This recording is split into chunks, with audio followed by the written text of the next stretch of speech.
నమస్కారం. ధ్యాన యువ కార్యక్రమానికి స్వాగతం, సుస్వాగతం. మనం ప్రతి ఎపిసోడ్లో ఒక ఎక్స్పర్ట్ మోటివేషనల్ స్పీకర్తో మనం మాట్లాడుతూ ఉంటాం. మరి ఇవాళ మనం ప్రకృతి ఉమా మహేష్ గారితో మాట్లాడదాం. మరి ప్రకృతి ఉమా మహేష్ గారు ఒక సాఫ్ట్వేర్ ఇంజనీర్, అలాగే PWF ఫౌండేషన్కి ఫౌండర్ అండ్ చైర్మన్ కూడా. సో ఆయన ఇవాళ సక్సెస్ అండ్ ఫెయిల్యూర్ పైన మాట్లాడతాం.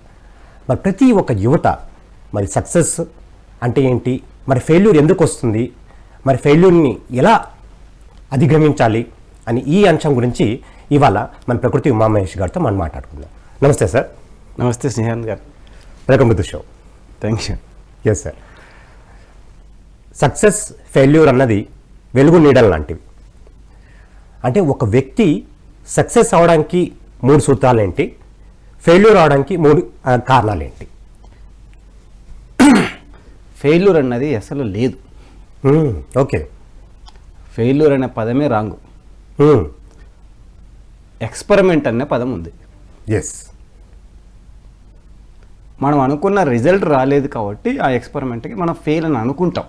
ఓకే. సో ఫెయిల్ అనే పదము మనల్ని డిగ్రేడ్ చేస్తుంది. ప్రయత్నం చేసాం కదా, ప్రయత్నం చేయకపోతే అప్పుడు మనం బాధపడాలి. ప్రయత్నం అయిపోయింది, ప్రయోగం అయిపోయింది. ఎస్. ఇప్పుడు ఎక్స్రే అన్నది కనుక్కోవడానికి ముందు ఎన్నో జరిగాయి ప్రయోగాలు, అవన్నీ ఫెయిల్ కాదు, రకరకాల ప్రయోగాలు. మనకు ఎక్స్రే అవసరం కాబట్టి ఎక్స్రేని తీసుకున్నాం. ఎస్. సో ఈ ఫెయిల్ అనే పదాన్ని తీసేస్తే లైఫ్ చాలా హ్యాపీగా ఉంటుంది. అన్నీ సక్సెస్లే. మనకు ఒక ఫిక్స్డ్ రిజల్ట్ కావాలి కాబట్టి, ఓకే, నాకు ఇదే కావాలి, నేను ఇదే కోరుకుంటున్నాను అనే ఒక రాంగ్ డెఫినేషన్, రాంగ్ ఎక్స్పెక్టేషన్స్ పెట్టుకోవడం వల్ల మనం దాన్ని ఫెయిల్యూర్గా అజ్యూమ్ చేసుకుంటున్నాం, ఊహించుకుంటున్నాం. ఓకే. దానికి మనం ముద్ర వేస్తున్నాం, ఫెయిల్ అనే ఒక ముద్ర వేస్తున్నాం. ఫెయిల్ అనేదే లేదు. ఫెయిల్ అనేది రాంగ్ కాన్సెప్ట్. ఓకే. ఉన్నదంతా సక్సెసే.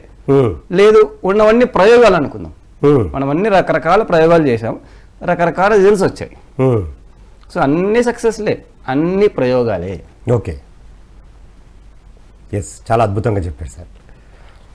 అంటే ఒక గొప్ప వ్యక్తి అంటూ ఉంటాడు, సక్సెస్ అంటే ఏంటి అంటే 99% పర్సిపిటేషన్ అండ్ 1% లక్ అని. మరి మీరేమంటారు సార్, సక్సెస్కి ఫార్ములా ఏంటి అంటే? సో లక్ అన్నది లేదు. You create your own reality. మన ప్రకారం మనము ఏది సృష్టించుకుంటే అదే వచ్చింది. తెలియకుండా సృష్టించుకున్న దాన్ని లక్ అనుకుంటున్నాం. ఓకే. మనం ఎన్నో మంచి పనులు చేస్తాం, అది ఈరోజు ఒక మంచి రూపంలో మనకు వచ్చింది, మనకు తెలియకుండానే, కాబట్టి దాన్ని లక్ అంటాం. ఓకే. ఈ జన్మలోనో అంతకుముందు జన్మలోనో ఈ 5 ఏళ్లనో 10 ఏళ్లనో నేను ఎన్నో మంచి పనులు చేయడం వల్ల ఈరోజు నన్ను ఇక్కడ పిలిచారు. ఈ లక్ కాదు, నా యొక్క అర్హత. నేను కొన్ని పనులు చేయడం ద్వారా, కొన్ని కార్యక్రమాలు చేయడం ద్వారా, కొన్ని పుస్తకాలు రాయడం వల్ల, కొన్ని ప్రోగ్రామ్స్ చేయడం వల్ల ఈరోజు నన్ను ఈ యొక్క లైవ్ ప్రోగ్రామ్ పిలిచారు. ఇది లక్ ఎట్లా అవుతుంది? ఎస్.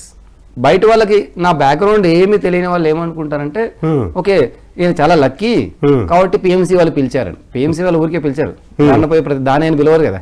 ఎస్ ఎస్, కరెక్టే. సో లక్ అనేది మనం ఎలా డిఫైన్ చేసుకుంటాం, తెలియకపోవడం వల్ల లక్ అనుకుంటాం. యాక్చువల్లీ ఆ లక్ అనేది కూడా మనం సృష్టించుకున్నదే. ఓకే. సక్సెస్ కూడా మనం సృష్టించుకున్నదే. మనం అడుగులు అడుగు వేసే ప్రతి వ్యక్తి సక్సెస్ అవుతాడు, కానీ ఆ సక్సెస్ ఇంకొకరితో పోల్చుకుంటే ఫెయిల్ అనుకుంటాం. ఏ వ్యక్తి అయినా సరే ప్రతిరోజు, మరి అన్నగా సూత్రం కావాలి, ప్రతిరోజు ఒకే వైపు ఏదైతే మనం కావాలనుకుంటున్నామో ఆ వైపు ప్రతిరోజు సరైన దారిలో సరైన ఆలోచనలతో మనం పట్టుదలతో అడుగు వేస్తే సక్సెస్ గ్యారంటీ. Success guarantee. కానీ ఆ సక్సెస్ని మళ్ళీ పోల్చుకోకూడదు. ఇతరులకు ఎంత సక్సెస్ వచ్చింది, నాకు ఎంత సక్సెస్ వచ్చింది అవసరం. మన శక్తి మేరకు 2,00,000%. ఏనుగు ఒక శక్తి ఉంటుంది, ఎలకకు ఒక శక్తి ఉంటుంది. ఏనుగు ఎలక పోల్చుకోకూడదు. ఎలక వచ్చేసి ఏనుగుతో పోల్చుకొని నాకు అంత రాలేదంటే కష్టం. ఏనుగు అదే దారిలో వెళ్ళింది, ఎలక అదే దారిలో వెళ్ళింది, ఇంకొక ఏదైనా జంతువు అదే దారిలో వెళ్ళింది, మనం అదే దారిలో వెళ్దాం. మన కెపాసిటీ, మన ప్రయత్నం వల్ల మనకు వచ్చిన ఫలితం సక్సెస్. Yes sir. మనం జనరల్గా 3 సెగ్మెంట్స్ తీసుకుందాం sir. Personal segment, official segment, దాని తర్వాత సొసైటీ సెగ్మెంట్. అంటే ఒక వ్యక్తి పర్సనల్ లైఫ్లో చాలా సక్సెస్ఫుల్గా ఉంటాడు, కానీ అఫీషియల్ లైఫ్లో లేకపోతే బిజినెస్ లైఫ్లో కొంచెం వేరియేషన్ ఉంటుంది. అలాగే కొన్ని సొసైటీ లైఫ్లో కొంతమంది సక్సెస్ఫుల్ అవుతారు, కొంతమంది సక్సెస్ఫుల్ కాలేరు.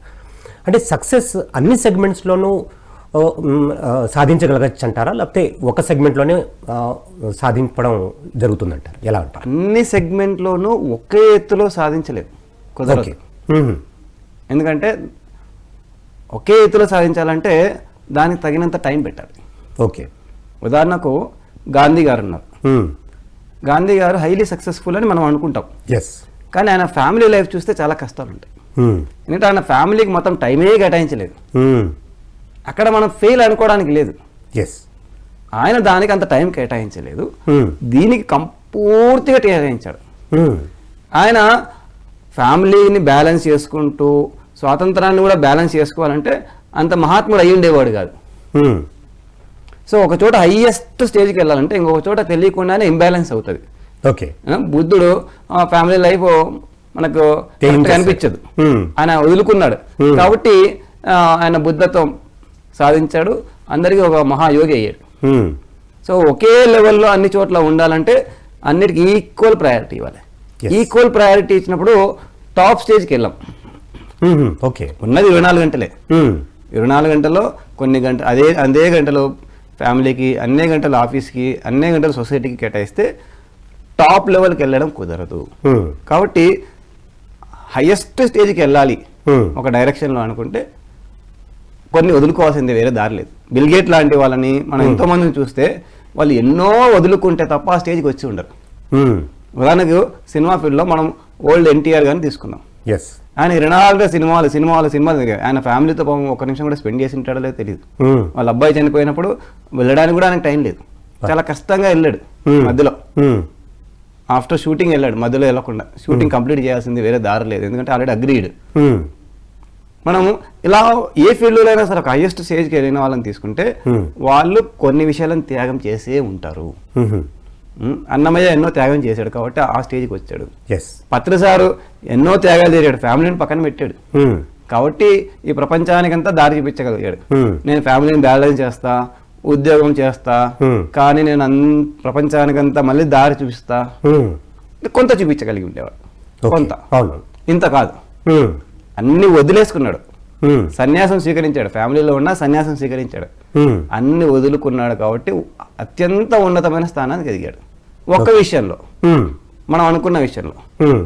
ఇంకొక డైరెక్షన్ చూస్తే అది ఫెయిల్ అలా కనిపించవచ్చు, కాక అక్కడ కూడా సక్సెస్ఫుల్లే, బట్ మనం అనుకున్నంత సక్సెస్ కాకపోవచ్చు. వాళ్ళ అన్నతోనో వాళ్ళ పేరెంట్స్తోనో పత్రి సారు అద్భుతంగా ఉండకపోయి ఉండొచ్చు, టైం కేటాయించలేకపోయి ఉండొచ్చు, కానీ అది కరెక్టే. Yes sir. ఒక సగటు మానవుడికి సక్సెస్ అంటే ఏంటి సార్? డబ్బు సంపాదించడమా, లేకపోతే సొసైటీలో పేరు ప్రఖ్యాతులు సంపాదించుకోవడమా? అంటే సక్సెస్ అంటే ఏమిటంటారు? ఈ సక్సెస్కి రాంగ్ డెఫినేషన్, మన వెస్ట్రన్ డెఫినేషన్ ఇవ్వడం వల్ల ఇప్పుడు అంతా మైండ్ అంతా డిస్టర్బ్ అయిపోయింది. ఓకే. ఈ వెస్ట్రన్ డెఫినేషన్ ప్రకారం మనం తెలియకుండా ఒక 50 ఏళ్ళు 100 ఏళ్ళ నుంచి సక్సెస్ అంటే డబ్బు సంపాదించడం, సక్సెస్ అంటే పాపులర్ కావడం. ఉదాహరణకు యూట్యూబ్ వీడియో చేసేసి దానికి 1 మిలియన్ వ్యూస్ రావాలి, అది సక్సెస్ అని అనుకుంటాడు, పాపులారిటీ.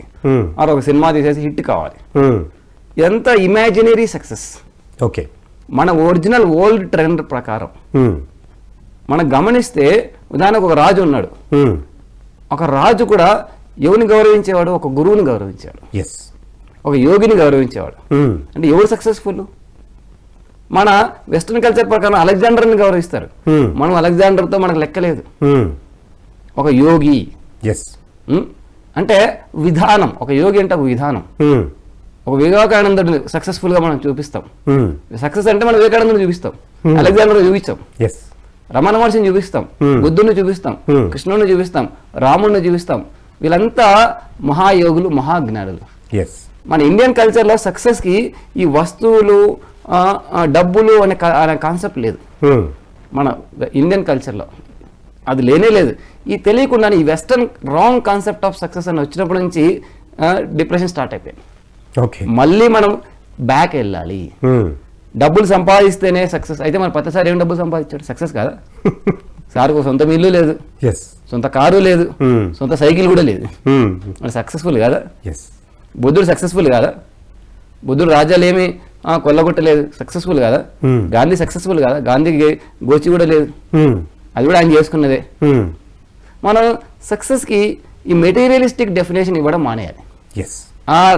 ఆ మెటీరియలిస్టిక్ డెఫినేషన్ ఇచ్చినప్పటి నుండే మన బుర్రలన్నీ డిస్టర్బ్ కావడం మొదలయ్యాయి.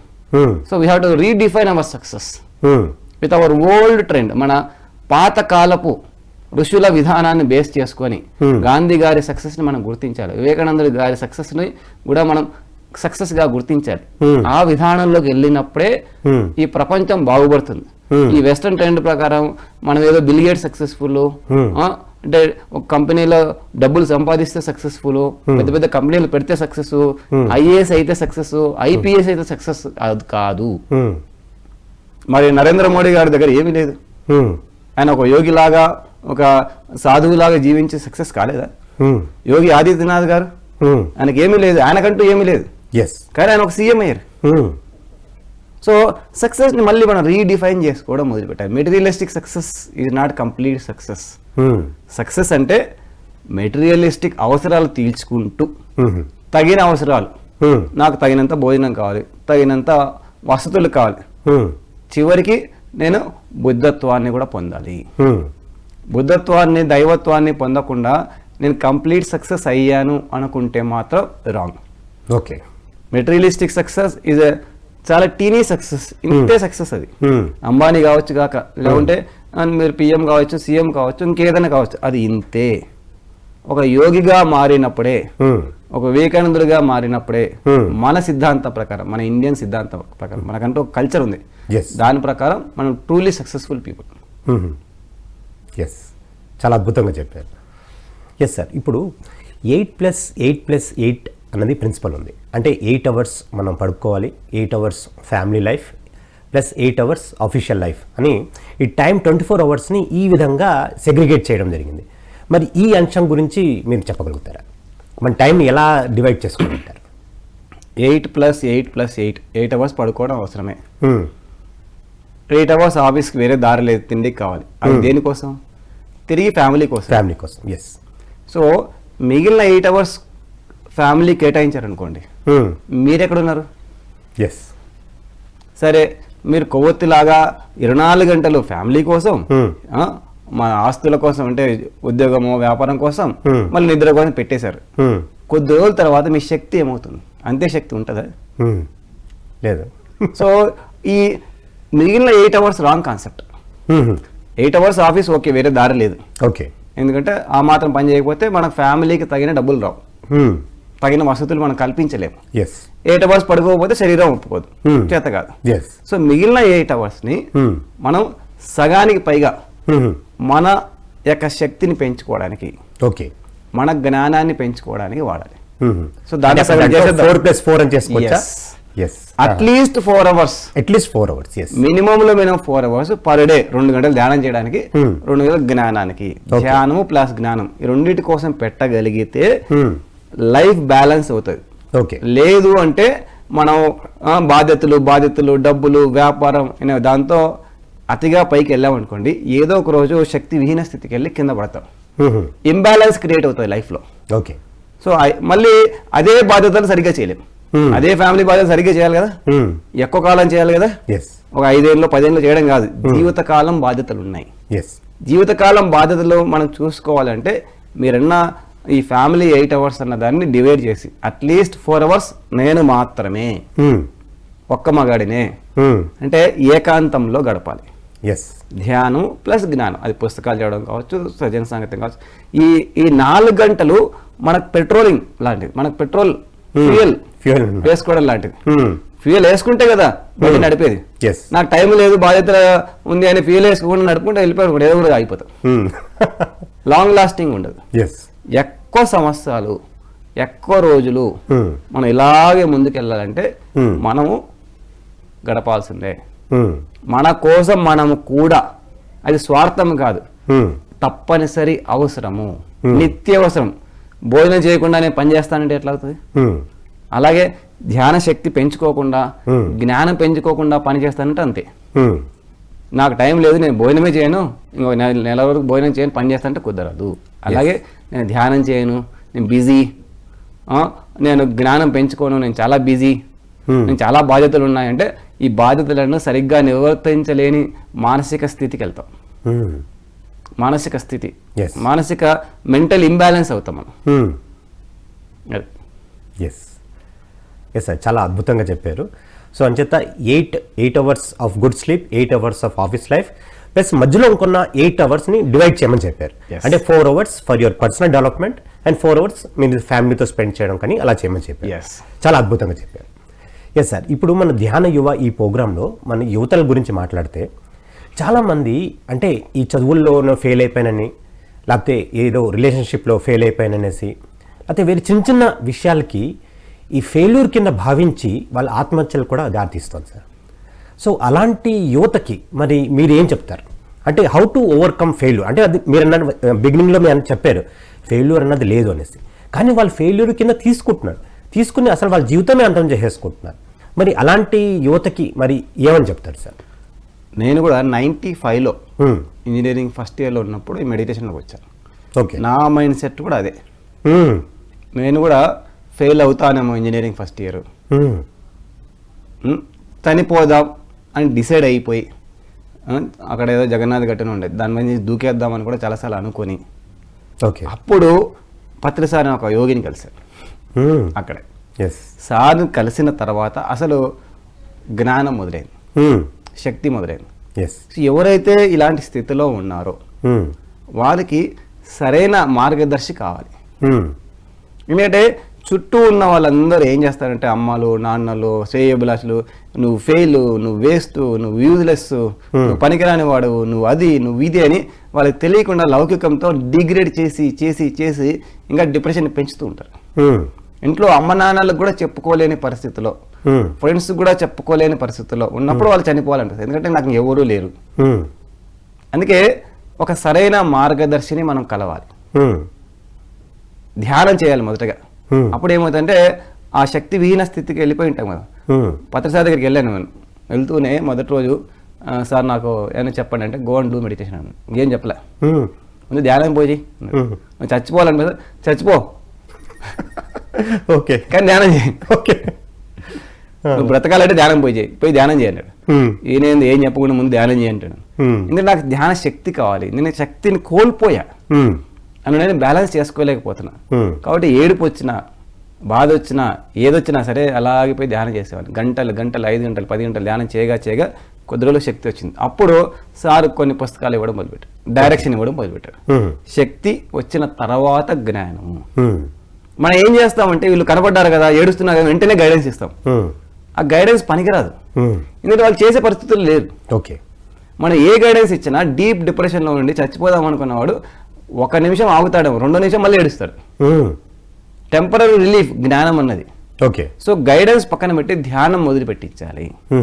ధ్యానం మొదలు పెట్టించి కాన్ఫిడెంట్గా ఉన్న కొంతమంది ఉంటారు కదా, ఇలాగే మన లాగే అలాగే సీనియర్ ధ్యానంలో సజ్జన సాంగత్యం అనేది పెట్టాడు. అందుకే వీళ్ళ మధ్యలో తిప్పాలి. వీళ్ళ మధ్యలో తిప్పుతూ ఉంటే ఓకే వీళ్ళందరూ బాగున్నారు, నేను ఎందుకు బాగుండకూడదు, వీళ్ళందరూ శక్తివంతంగా ఉన్నారు, నేను ఎందుకు శక్తివంతంగా ఉండకూడదు, వీళ్ళందరూ జ్ఞానంతో ఉన్నారు, కాన్ఫిడెంట్ గా ఉన్నారు, ఎనర్జెటిక్ గా ఉన్నారు, నేను కూడా అలాగే ఉంటాను, ఉండొచ్చు, ఉండే అవకాశం ఉంది అనే కాన్ఫిడెన్స్ వస్తుంది. సో పత్రిసారితో తిరగడం, ఆ చుట్టూ చాలా మంది మన సీనియర్స్ ఉండేవాళ్ళు, వాళ్ళందరితో తిరగడంతో ఓకే నాకు కాన్ఫిడెన్స్ వచ్చింది, ఎనర్జీ వచ్చింది, కాన్ఫిడెన్స్ వచ్చింది, నాలెడ్జ్ వచ్చింది, ఆ సూసైడల్ టెండెన్సీ పోయింది. మనం చాలా అద్భుతంగా మరి సక్సెస్ ఫెయిల్యూర్ అనే అంశం పైన మాట్లాడుకుంటున్నాం. మనం ఇంకా కొంచెం ముందుకెళ్దాం. మీరు అద్భుతంగా 2 పుస్తకాలు కూడా రాశారు. నేను ఇంతే, తర్వాత ఇంకో పుస్తకం కూడా రాశారు, దానికి ముందు భిన్నంగా ఆలోచించు అన్న పుస్తకం కూడా రాశారు. సో ఈ 2 పుస్తకాలు రాశారు. మరి చాలామంది పుస్తకం రాద్దామని అనుకుంటూ ఉంటారు కానీ రాయలేకపోతారు. సో వాళ్ళకి మీరు ఇచ్చే సందేశం ఏంటి? పుస్తకాలు రాయొద్దండి. రాయొద్దంటారా? ముందు పాటించండి. ఓకే, పుస్తకం రావాలి, రాయకూడదు. పుస్తకం రాయడం అన్నది మైండ్ నుంచి వస్తుంది, కవిత్వం. ఓకే, మనకు తెలిసిన సత్యాలు పాటించాలి. పాటించగా పాటించగా పాటించగా ఒక చెట్టు పెరగగా ఏదో ఒక రోజు ఫలం వస్తుంది. అది ఒక న్యాచురల్ విధానం. ఓకే, నేను రాయాలి అనుకుంటే మైండ్ పెట్టాలి. అక్కడ ఇక్కడ కొన్ని పదాలు వెతికేసి నేను రాసేయచ్చు. అది ఎంతసేపు ఎవరైనా రాయొచ్చు. 4 పుస్తకాలు చదివి 4 పదాలు ఏరుకొని 4 విషయాల గురించి రాసేయచ్చు. ఎవరైనా ఒక రోజు కూర్చుంటే పుస్తకం రాయొచ్చు. కానీ అసలు సత్యం బయటికి రావాలి మన ద్వారా అంటే మనము ముందు పాటించాలి. ముందు రీసెర్చ్, ప్రాక్టికల్ రీసెర్చ్, అది మన పైన మనం రీసెర్చ్ చేసుకోవాలి, ఇంకొకరి పైన కాదు. మనం సత్యాలు కొన్ని తెలుసుకొని వాటిని మనం ప్రయోగం చేసి ప్రయోగపూర్వక ఫలితాలను అందించాలి. ప్రయోగపూర్వక ఫార్ములాస్ ఈ ప్రపంచానికి అందించాలి. అది సహజసిద్ధంగా జరుగుతుంది. రాయడం అనేది విషయంలో తొందరపడే అవసరం లేదు. ముందు పాటించడం అనే విషయం మీద తొందరపడాలి. న్యాచురల్గా మన పుస్తకం మన ద్వారా అవసరం ఉంటే నేచర్ డిసైడ్ చేసుకుని నా ద్వారా ఎలాగోగా అనిపిస్తుంది. నేను రాయలే పుస్తకం, పబ్లిక్ డిమాండ్ వల్ల రాశాను. నా వెంటబడి 6 నెలల సంవత్సరం వెంటబడితే మీరు చెప్పే విషయాలు చాలా ఉన్నాయి, ప్రాక్టికల్గా చాలా అద్భుతంగా ఉన్నాయి, అది పుస్తకం లోపల వస్తే బాగుంటుంది, మీరు రాయకపోతే మేమే రాసుకుంటాం, మీరు చెప్పేవి విని మేమే రాసుకుంటాం కావాలంటే మీరు ఒప్పుకుంటే అంటే ఓకే, అప్పుడు రాశాను సహజ సిద్ధంగా. ఆన్ పబ్లిక్ డిమాండ్ రాయాలి.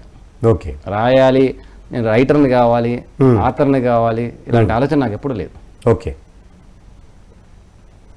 ఎస్ సార్, భిన్నంగా ఆలోచించు అని చాలా అద్భుతమైన పుస్తకం, మరి జనాల్లో కూడా చాలా బాగా వెళ్ళింది. సో ఆ పుస్తకం ఒక సారాంశం మాకు చెప్తారు. ఒక్కటే లైన్, ప్రతి మనిషి ఆనందంగా ఉండాలి. అది కూడా ప్రతి నిమిషము ఆనందంగా ఉండాలి. ఆనందంగా ఉండడానికే మనం పుట్టాం. ఆనందం మన జన్మ హక్కు. సో ప్రతి నిమిషము ప్రతి క్షణం ఆనందంగా ఉండాలి అంటే మనం ఎలాంటి ఆలోచనలు తీసుకోవాలి. సో దాని యొక్క సారాంశమే భిన్నంగా ఆలోచించు. అంటే ఒక యోగిలాగా ఆలోచిస్తే మనం ఎప్పుడైనా ఎక్కడైనా ఆనందంగా ఉంటాం. సో నేను ఎంతోమంది యోగుల దగ్గర ఎన్నో విషయాలు నేర్చుకున్నాను, అవి నాపై నేను ప్రయోగించుకున్నాను. నేను ఆనందంగా ఉండడం మొదలుపెట్టాను. సో ఆ ఆనంద జ్ఞానాన్ని అందరికీ ఇవ్వాలి అనే ఉద్దేశంతో ఎప్పుడైనా ఎక్కడైనా ఆనందంగా ఉండడానికి భిన్నంగా ఆలోచించు. సరైన ఆలోచన విధానాలు, ఇవి సరైన ఆలోచన, సరికాని ఆలోచన విధానాల వల్ల మనం బాధలో ఉంటాం. సరైన ఆలోచన విధానాలు యోగుల దగ్గర నుంచి, జ్ఞానుల దగ్గర తీసుకొని అవి మనం పాటించాలి. అదే భిన్నంగా ఆలోచించు. సార్, ఈ భిన్నంగా ఆలోచించు అన్నది యువతకి కూడా చాలా అద్భుతంగా వర్కౌట్ ఉంది కాదు. అంటే యువత కూడా ఈ పుస్తకం చదివితే కనుక వాళ్ళు కూడా ఈ ఫెయిల్యూర్ థింకింగ్ నుంచి బయటకు వచ్చి దీస్ ఆర్ ఓన్లీ ఎక్స్పీరియన్సెస్, మనకు సాధించాల్సిన చాలా ఎక్కువ ఉంది, అంతేకాని జీవితం అంతం చేసుకోకూడదు అని మార్పు వస్తుందంటారా? అందులో అందుకే ఒక చాప్టర్ ఉంటుంది, సక్సెస్ ఫెయిల్యూర్, అంటే విజయము అపజయం అనే చాప్టర్ ఉంటుంది. 18 డిఫరెంట్ చాప్టర్స్ రాయడం జరిగింది. సో యువత మీరు అన్నట్టు ఎక్కువ శాతం ఈ సక్సెస్ ఫెయిల్యూర్ దగ్గర, అది లవ్ ఫెయిల్యూర్ కావచ్చు, ఆర్ కెరీర్ ఫెయిల్యూర్ కావచ్చు, ఇంకేదో ఆ సక్సెస్ ఫెయిల్యూర్ మధ్యలో యువత అంటే మన ఉదాహరణకు 15 సంవత్సరాలు 16 సంవత్సరాల నుంచి ఒక 30-40 ఏళ్ళు 40 years లో వాళ్ళని తీసుకుంటే వాళ్ళు ఎక్స్పెరిమెంట్లు అప్పుడే మొదలు పెట్టింటారు. ఎక్స్పెరిమెంట్లు కొన్ని రిజల్ట్ ఇవ్వవు, దానివల్ల ఫెయిల్ అనుకుంటారు. సో దాన్ని ఎలా తీసుకోవాలి, ఎలా తీసుకొని ప్రతి ఫెయిల్యూర్ని స్టెప్పింగ్ స్టోన్గా ఎలా కన్వర్ట్ చేసుకోవాలి. ఊరికే చాలా మంది చిన్నప్పుడు చెప్పేశారు, ఎవరి failure is a stepping stone for success. How, ఎలా అనే దానికి భిన్నంగా ఆలోచించిన బుక్ ఉపయోగపడుతుంది. ఎస్ సార్, మరి ఇంకొక రాయడం కూడా జరిగింది, నేను ఇంతే అనేది చాలా అద్భుతంగా చెప్పారు. నేను ఇంతే అంటే దాంట్లో మీరు ఏం చెప్పాలనుకున్నారు? Dare to be yourself. మనముగా జీవించాలి, ఇంకొకరిలాగా నటించడం కాదు. ఇంకొకరు ఎవరో ఏదో చేశారు కాబట్టి నేను అది చేయాలి. ఇంకొకరు డాక్టర్ అయ్యాడు, నేను డాక్టర్ కావాలి. ఇంకొకరు ఇంజనీర్ అయ్యారు, నేను ఇంజనీర్ కావాలి. ఇంకొకరు పాపులర్ అయ్యారు, నేను పాపులర్ కావాలి. ఈ మధ్య ఇది కూడా ఉంది సార్, వాళ్ళు ఎవరు అమెరికాకి వెళ్ళారు కాబట్టి నేను కావాలి. సో ఈ యొక్క ఫాలోయింగ్ అనేది కాకుండా నిజంగా నా అంతరాత్మ ఏం చెప్తుంది, నిజంగా నేను ఏమవుదాం, నేను ఎలా ఉండాలనుకుంటున్నాను. 10 సార్లు గడ్డం పెంచుకున్నాడు కాబట్టి నేను గడ్డం పెంచుకోవాలి. ఇప్పుడు నేను గడ్డం పెంచుకుంటే సార్ని అవుతాను. సో అది నాటకం. నేనుగా ఉండాలి, సార్ని ఫాలో అవ్వాలి. సార్ చెప్పిన జ్ఞానాన్ని ఫాలో కావాలి. సార్ యొక్క శారీరక స్థితిని ఆర్ భౌతిక స్థితిని కాదు ఫాలో అవ్వాలి. సో మనముగా ఉంటూనే సరైన విషయాలన్నీ తీసుకుంటూ సరైన దిశలో మనుగా వెళ్ళడం, ఇతరుల ఒత్తిడికి గురై ఎవరేమనుకుంటారో అని సరైన విధానాన్ని వదిలేయకుండా నేను సరైన దిశలో వెళ్తుంటే ఇంకొకరు వచ్చి ఇది కాదు అది కాదు అంటుంటాం. ఎస్ సార్, మనం ఫర్దర్గా డిస్కస్ చేద్దాం. కాల్ ఉన్నారు. ఎస్, నమస్కారం, ధ్యాన యువ కార్యక్రమానికి స్వాగతం. హలో. హలో. ఎస్, మీ పేరు ఎక్కడి నుంచి కాల్ చేస్తున్నారు? నా పేరు లక్ష్మణ్ రాజు, శ్రీకాకుళం నుంచి కాల్ చేస్తాను. ఎస్, అడగండి, మీ ప్రశ్న ఏంటో అడగండి. నమస్తే సార్. నమస్తే అండి. ఇప్పుడు ఒక విషయం తెలిసి కూడా అది అంటే దానివల్ల మంచి ఉపయోగం ఉందని తెలిసి కూడా అది పాటించలేకపోవడానికి కారణం ఏంటంటారా? పాటించలేకపోతున్నారు అంటే తగిన శక్తి మీ దగ్గర లేదు. అందుకే పత్రిసారు ముందు ధ్యానం ఉన్నాడు, ఆ తర్వాతనే జ్ఞానం. ఈ ప్రపంచంలో ఇప్పుడు అందరికీ అన్నీ తెలుసు, వీడియోల ద్వారానో లేదంటే ఫేస్బుక్ ద్వారానో వాట్సాప్ ద్వారానో అందరికీ అన్నీ తెలిసిపోయినాయి. ఎస్, ఇప్పుడు పాటించాల్సిన సమయం వచ్చింది. సో దానికి తగిన శక్తి, తగిన పట్టుదల ఉంటే ఏదైనా పాటించగలుగుతాం. తగిన శక్తి అంటే ఉదాహరణకు ఈరోజు మీరు 1 గంట 2 గంటలో ధ్యానం చేస్తూ ఉంటే అది సరిపోవడం లేదు. ఇంకొక 2 గంటలో ఇంకొక 3 గంటలో మీరు ధ్యానాన్ని పెంచితే మీరు అది పాటించగలిగే స్థితికి, అంటే మెంటల్ స్టేటస్కి, మెంటల్ బ్యాలెన్స్డ్ స్టేటస్కి వస్తారు. సో ధ్యానం ధ్యానం పెంచి నేను ఎలాగైనా పాటించాలి అని చిన్న చిన్న అడుగులేయండి. మొదటనే పెద్ద కొండంత విషయాలు తీసుకోకుండా మొదటగా చిన్న విషయం తీసుకోండి పాటించగలిగింది. మనం ఏం చేస్తామంటే ఒకటేసారి హై జంప్ లాంగ్ జంప్ చేయాలనుకుంటాం. అలా కాకుండా ఇంత చిన్న విషయం మొదట తీసుకుందాం, అది పాటిద్దాం, సక్సెస్ వస్తుంది, అప్పుడు మనకు కాన్ఫిడెన్స్ వస్తుంది. మళ్ళీ 2వ విషయం తీసుకుందాం, 3వ విషయం, అలా ప్రయత్నించాలి. చిన్న చిన్న అడుగులతో ప్రయత్నించాలి. దానికి తగిన శక్తిని సంపాదించుకుంటూ ప్రయత్నం చేయాలి. ఎస్, మీరు అప్లోడ్ చేసిన యూట్యూబ్లో 7 స్పిరిచువల్ ఆర్ట్స్ చాలా బాగున్నాయి. Thank you very much. అది అందరికీ ఫార్వర్డ్ చేయండి. ఎందుకంటే డాక్టర్ దీపక్ చోప్రా గారి 7 స్పిరిచువల్ ఆఫ్ సక్సెస్ అనే బుక్ని బేస్ చేసుకొని నా యొక్క లైఫ్ పర్సనల్ ఎక్స్పీరియన్సెస్ ద్వారా 2003లో వాటి మీద ఒక 7 క్యాసెట్లు చేయడం జరిగింది. ఆ తర్వాత 20 ఏళ్ళ తర్వాత దాన్ని మళ్ళీ యూట్యూబ్ అనే టెక్నాలజీ వచ్చింది కాబట్టి అప్పుడు ఆడియోలనే మళ్ళీ ఇప్పుడు అప్లోడ్ చేయడం జరిగింది. ప్రకృతి ఉమామేష్ అని యూట్యూబ్ ఛానల్లో ఉంటాయి, అందరూ వెళ్ళి చూడండి, అందరికి ఉపయోగపడతాయి. ఎస్ ఎస్ సార్, ఎంతో అద్భుతంగా ఇది చెప్పడం జరిగింది. మరి చాలామందికి అంటూ ఉంటారు సార్, అంటే ప్రతి ఒక్క వ్యక్తి లైఫ్లో గోల్ పెట్టుకోవాలి అని అంటూ ఉంటారు. మరి గోల్ పెట్టుకోవాలంటారా, పెట్టుకోకూడదంటారా? మీరేమంటారా? గోల్ ఉండాలి, గోల్ లేకపోతే డైరెక్షన్ ఉండదు. ఓకే, అంటే మనం ఏం చేయాలో మనకు తెలియదు. మనకు 24 గంటలు టైం ఉంది, దేనికోసం కేటాయించాలి టైంని? ఎస్, మనం దేని మీద ఫోకస్ పెట్టాలి, దేనికోసం మనం మాట్లాడాలి, దేని గురించి ఆలోచించాలి. గోల్ అనేది లేకపోతే డైరెక్షన్ ఉండదు. సో మనకు సరైన దిశానిర్దేశం కావాలంటే సరైన గోల్ పెట్టుకోవాలి. ఓకే, ఆ గోల్ని మనం పెట్టుకోవడానికి ముందు కొంత రీసెర్చ్ చేయాలి. డైరెక్ట్గా ఎవరు ఏదో చేశారు కాబట్టి నేను అది చేయాలి. చిన్నప్పుడు ఎవరు ఐఏఎస్ అయ్యారు, మా పక్కింట్లో ఎవరు ఐఏఎస్ అయ్యారు, నేను ఐఏఎస్ అవుతాను డిసైడ్ అయిపోయా. ఓకే, అట్లా కాకుండా ఓకే నేనేంటి, నా భవిష్యత్ ఏంటి, నేను ఒక నెక్స్ట్ 40 years నేను ఎలా ఉండాలనుకుంటున్నాను, ఒక 3 నెలలు 6 నెలలు రీసెర్చ్ చేద్దాం. దానికోసం కొన్ని పుస్తకాలు చదువుదాం, ఆరు కొంతమందిని కలుద్దాం, పెద్దల్ని, యోగులను కలుద్దాం, జ్ఞానులను కలుద్దాం. ఆ గోల్ అన్న వరకు రావడానికి కూడా కొంత ఎక్స్పెరిమెంట్ చేయాలి, కొంత పరిశోధన చేయాలి. డైరెక్ట్గా ఫిక్స్ అయిపోకూడదు. బలం ఇంకా ఎప్పటి నుండో అనిపిస్తుంటే అది వేరే విషయం. అవును, అంటే ఆల్రెడీ మీకు గోల్ ఫిక్స్ అయిపోయి ఉంది. కొంతమందికి తెలియదు ఏం చేయాలో, ఏ గోల్ పెట్టుకోవాలో తెలియదు. అప్పుడు రీసెర్చ్ చేయాలి, ఒక 3 నెలలు 6 నెలలు రీసెర్చ్ చేయాలి. రీసెర్చ్ చేసి మనకి ఏది సూటబుల్ గోలు. నేను ఒక 4 సంవత్సరాలు 95 to 99 4 years రీసెర్చ్ తర్వాత నా గోల్ ఇది అని ఫిక్స్ అయ్యా. 99లో ఫిక్స్ అయ్యా. ఓకే, అంత ముందు వరకు ఐఏఎస్ ఐపీఎస్ అమెరికా, నేను పెద్ద ఎంటర్ప్రీనర్ అవుదాం అనుకున్నాను, నేను ఏదో ఇండస్ట్రియలిస్ట్ అవుదాం అనుకున్నాను, అన్నీ పెట్టుకున్నవాడిని. అవన్నీ తీసేసి నేను ఒక గోల్ పెట్టుకున్నాను, స్పిరిచువల్ గోల్ పెట్టుకున్నా. ఓకే, నేను నా యొక్క మిగిలిన జీవితాన్ని ఒక 50 ఏళ్ళు 100 ఏళ్ళు నేను బతుకుతాను అనుకున్నాను. ఆ 100 ఏళ్ళు నేను ఎలా జీవించాలి అనే గోల్ పెట్టుకున్నాను. ఓకే, 100 ఏళ్ళు నేను పత్తసారి లాగా జీవించాలి, 100 ఏళ్ళు నేను ఒక బుద్ధుడు లాగా జీవించాలి, 100 ఏళ్ళు నేను కృష్ణుడు లాగా జీవించాలి, ఈ గోల్ పెట్టుకున్నాను. అంతకుముందు మెటీరియలిస్టిక్ గోల్స్ ఉండేవి. ఓకే. ఎందుకంటే నాకు తెలిసిన జ్ఞానం అంతే కాబట్టి.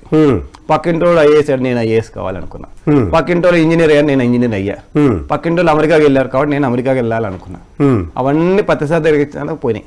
ఓకే. పత్తిసారి దగ్గర రావడం వల్ల ఒక సరైన ఒక వ్యక్తి దొరకడం వల్ల, మహాయోగి గురువు దొరకడం వల్ల నాకు ఒక సరైన గోల్ ఏర్పడింది. ఒక 4 years రీసెర్చ్ అనేది నాకు ఉపయోగపడింది. ఓకే. ఆ రోజు నుంచి 25 years నుంచి 30 years అయింది ధ్యానంలోకి వచ్చి. 25 years బ్యాక్ నా గోల్ ఫిక్స్ అయిపోయింది. దాన్ని బట్టే ఆ రోజు నుంచి నేను దేనికోసం పని చేయాలి, దేని గురించి ఆలోచించాలి ఫిక్స్ అయిపోయింది. ఇంకా లైఫ్ అంతా ఫిక్స్ అయిపోయింది, డైరెక్షన్ ఫిక్స్ అయిపోయింది. Yes sir. ఇవాళ యువత సరే డైరెక్షన్ పెట్టుకుందామని అనుకున్నప్పుడు వాళ్ళ ఒక పేరెంట్స్ ఒక ఇన్ఫ్లుయెన్స్ చాలా ఉంటుంది, వాళ్ళ టీచర్స్ ఇన్ఫ్లుయెన్స్, అలాగే సొసైటీల ఇన్ఫ్లుయెన్స్ కూడా చాలా ఉంటుంది. అంటే ఈ ఒక్క ప్రెషర్లో వాళ్ళ గోల్ పెట్టుకోవాల్సింది ఏమైతే పెట్టుకుంటారో అది కూడా చాలా ఆ గోల్కి రీచ్ అవ్వలేకపోతున్నారు అనమాట. సో ఇలాంటి ప్రెషర్స్ని తట్టుకొని మరి ఎలా ముందుకు సాగాలంటారు? నాకు కూడా అదే జరిగింది. మా అమ్మ వాళ్ళు నన్ను అమెరికాకి వెళ్ళమన్నారు 29లో, అంటే 99లో డబ్బులు సంపాదించాలి. తెలుసో తెలియకో మన చుట్టుముట్టు వాళ్ళు ఏం చేస్తారంటే వాళ్ళ గోల్స్ని మన పైన రుద్దుతారు. కరెక్ట్. అమ్మ నాన్నలు వాళ్ళు ఏదో చేయలేనిది మన పైన రుద్దుతారు. నాన్న ఇంజనీర్ కావాలనుకున్నాను, నన్ను ఇంజనీర్ చేద్దామని డిసైడ్ అయిపోయాడు. ఓకే. అలా కాకుండా మన ఒరిజినల్ ఏంటి, మన అంతరాత్మ ఏం చెప్తోంది, దేని వైపు మన మనసు ఎక్కువగా లాగుతుంది, వాట్ ఈజ్ అవర్ ప్యాషన్. దానివల్ల డబ్బులు రాకపోవచ్చు. మా నాన్న చెప్పిన దారిలో వెళ్తే నాకు డబ్బులు బాగా వచ్చుండేవేమో, కానీ నాకు ఇప్పుడు డబ్బులు అంత ఎక్కువగా లేవు, కానీ నా మనసు చాలా ఉత్సాహంగా, ఉల్లాసంగా, ఆనందంగా, ఆరోగ్యంగా ఉంది. సో మెటీరియలిస్టిక్ సైడ్ ఆలోచించి వాళ్ళ గోల్స్ అన్ని మన పైన రుద్దడం అనేది చేస్తారు. అవి మనం తగ్గించుకోవాలి. ఎవరి ఇన్ఫ్లుయెన్స్ వద్దు. కొద్ది రోజులు కావాలంటే ఆగుదాం, ఆలోచిద్దాం. 3 Idiots సినిమా చూస్తే తెలుస్తుంది కదా, అవునా కదా? ఆ 3 Idiots మూవీ అంతా అదే. వీళ్ళు చేయమన్నారు, వాళ్ళు చేయమన్నారు, ఎవరో చేయమన్నారు. అలా కాకుండా వాళ్ళు ఒరిజినల్గా తయారయ్యారు. మనం ఒరిజినల్గా ఎప్పుడైతే మనం తయారవుతామో, ఇంకొకరి ఇన్ఫ్లుయెన్స్ కాకుండా, అప్పుడు మనం అసలైన వ్యక్తిగా తయారవుతాం. మనం అందరికి ఆదర్శవంతంగా తయారవుతాం. లేదంటే అందరూ ఇంజనీర్లు అయ్యారు, నేను ఇంజనీర్ అయ్యా, అందరు అమెరికా పోయారు, నేను అమెరికా పోయా, అందరూ డాక్టర్లు అయ్యారు, నేను డాక్టర్లే, గుంపులో గోవింద. భిన్నంగా ఆలోచించాలి. మన లోపల నుంచి మనం ఆలోచించడం నేర్చుకోవాలి. దాని కొంత, అందుకే చెప్పాను, కొంత రీసెర్చ్ చేయాలి. మన అసలు అంతరాత్మ ఏం చెప్తుంది అని రీసెర్చ్ చేసి తిరగాలి. వివేకానందుడు ముందు అందరి దగ్గర తిరిగి రామకృష్ణ పరమహంస దగ్గరికి వెళ్ళి ఫిక్స్ అయిపోయాడు. బుద్ధుడు తిరిగి ఒక చోట ఫిక్స్ అయ్యాడు. వీళ్ళందరూ మనం గమనిస్తే ఒక గురువు దగ్గర రావడానికి ముందో ఆరు దానికి ఫిక్స్ కావడానికి ముందే చాలా రీసెర్చ్ చేశారు. ప్రతిసారి ఒక 20-30 ఏళ్ళు తిరిగి 1989లో ఫిక్స్ అయ్యారు పిరమిడ్ సొసైటీ పెట్టాలి అని. దానికి ముందు చాలా రీసెర్చ్ జరిగింది. సార్ ఫిక్స్ కావడానికి ముందు చాలా రీసెర్చ్ జరిగింది. అప్పుడు కూడా సార్ని చాలా మంది ఇన్ఫ్లుయెన్స్ చేసి ఉంటారు. కానీ ఆ ఇన్ఫ్లుయెన్స్లని పక్కన పెట్టి తన రీసెర్చ్ ఏం చెప్పిందో దాన్ని చేయడం మొదలుపెట్టారు. అదే ప్రపంచానికి అందించారు. అప్పుడు గ్యారంటీ సక్సెస్. అంటే చాలామంది ఇవాళ వాళ్ళు పర్టికులర్ జాబ్స్ చేస్తున్నా, వాళ్ళు బిజినెస్ చేస్తున్నా, ఇందాక మనం అనుకున్నట్టుగా ఈ గుంపుల గోవిందం టైప్లో చేస్తున్నారు. అందుకని వాళ్ళకి ఈ స్ట్రెస్ లెవెల్స్ అనేవి చాలా ఎక్కువ అయిపోతున్నాయి. వాళ్ళకి ఇష్టమైంది ఏ వర్క్ అయితే చేస్తారో అది చేస్తుంటే వాళ్ళకి స్ట్రెస్ ఉండదు. కానీ వాళ్ళు చెప్పింది ఆ కెరీర్ అన్ని వాళ్ళు ఫిక్స్ అయిపోతే వాళ్ళకి స్ట్రెస్ ఎక్కువ అయిపోయి దాని తర్వాత మళ్ళీ రకరకాల రోగాలు వచ్చేసి మరి రకరకాల ప్రాబ్లమ్స్లో కూడా ఇరుక్కుంటున్నారు. సో ఈ అంశం పైన మీరేం చెప్తారు సార్? అందుకే అసలు గోల్ అంటే కెరీర్ కాదు. ఫస్ట్ ఈ భ్రమలో నుంచి బయటకు రావాలి. ఈ సోషల్ అంటే బయట ప్రపంచం లౌకికమంతా ఏం చెప్తుందంటే కెరీరే గోల్ అన్నట్టుగా చెప్తుంది. కెరీర్ మాత్రమే కాదు. సరే కెరీర్ అనుకోండి, కెరీర్ ఎప్పటి వరకు గోలు? మన స్టూడెంట్ లైఫ్ అయిపోయి ఒక జాబ్ వచ్చేంత. ఆ తర్వాత పెళ్లి చేసుకుంటాం, తర్వాత ఫ్యామిలీ లైఫ్ ఉంటుంది, ఇంకొక 50 ఏళ్ళు 100 ఏళ్ళు బతుకుతాం. అప్పుడు ఎలా జీవించాలన్నది గోలు. నేను డబ్బులు సంపాదించాను మీరు అన్నట్టు, కానీ ఫ్యామిలీ లైఫ్లో సరిగ్గా ఉండలేకపోతున్నాను. నాకు అప్పుడు సరైన ఆలోచన విధానం లేదు, సరైన జీవన విధానం లేదు. నేను ఫ్యామిలీతో ఎలా ఉంటా? ఒక ఏజ్ వరకే కెరీర్ గోలు. ఓకే, ఒక 20 years 25 years అనుకోండి పోనీ. ఆ తర్వాత సో అందుకే మనం యోగులను ఆదర్శంగా తీసుకోవాలి, వారు చెప్పిన విధానాలను ఆదర్శంగా తీసుకోవాలి, వారిని ఆదర్శంగా తీసుకొని వారు చెప్పిన విషయాల మీద రీసెర్చ్ చేసి అప్పుడు ఫిక్స్ అవ్వాలి. అప్పుడు ఫిక్స్ అయితే అప్పుడు మనకు తగినన్ని డబ్బులు లేకపోయినా మనం ఎప్పుడైనా ఎక్కడైనా ఆనందంగా ఉంటాము.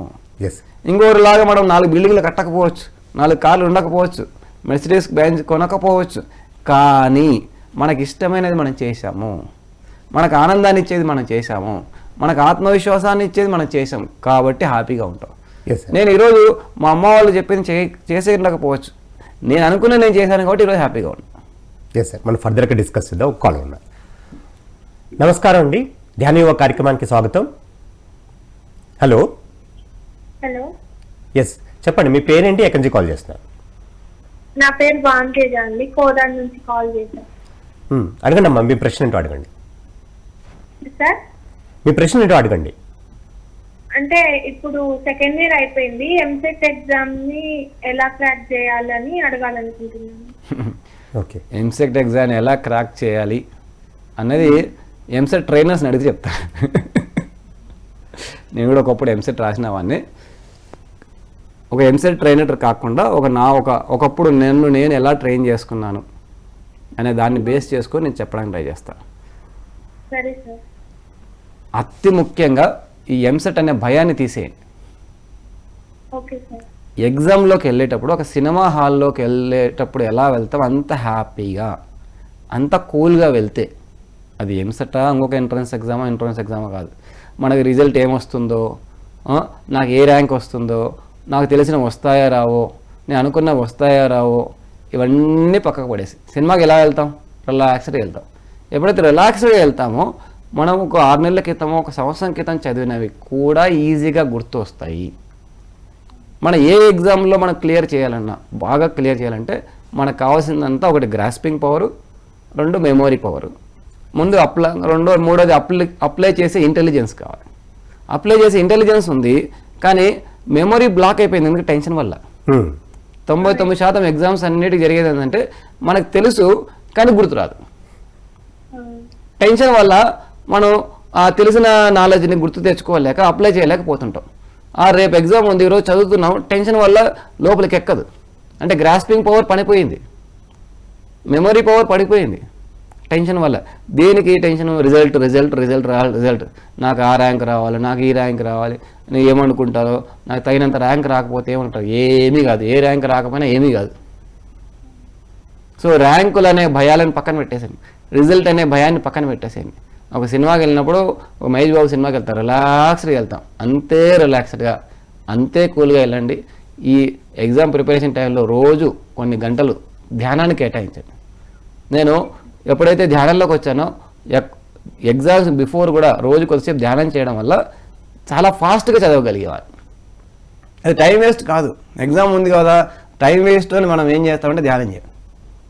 రోజుకు గంట మీ లెవెల్ని బట్టి, మీ అవసరాన్ని బట్టి గంట ధ్యానం చేస్తూ రిలాక్స్డ్గా, కూల్గా, హ్యాపీగా, ఆనందంగా, ఏది ఏమైనా కానీ, ఏ ర్యాంక్ వచ్చినా మంచిదే, ఏ ర్యాంక్ రాకపోయినా మంచిదే, మన ర్యాంకులను బట్టి మనల్ని మనం డిగ్రేడ్ చేసుకోవడం అనే కాన్సెప్ట్ పక్కన పెట్టేసి మనం ప్రిపరేషన్ అవుదాం, ఎగ్జామ్కి వెళ్దాం.